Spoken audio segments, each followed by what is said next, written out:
Want to know how to upgrade your storage or upgrade your plans in Google One? Well, no worries. In this video, I'm going to show you an easy step-by-step guide on how you can do it. It's super simple and under a minute, so let's get straight to it. Now first things first, just simply open up your Google One application and you should be under this interface right here.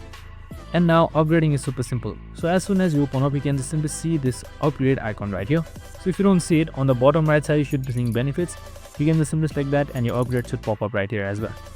So once you have selected your upgrade button, here you can see your membership popping up. So this is where you upgrade it. So you can get a basic 100 GB upgrade with 50 cents per month, or as you scroll down, you can get various offers with similar pricing as well. So you can also get discounts and much more with this. And that's it. This is how you upgrade your plans in Google One. I hope this video helped. If it did, make sure to like, subscribe, and tune in with us for more of these videos. See you in the next one.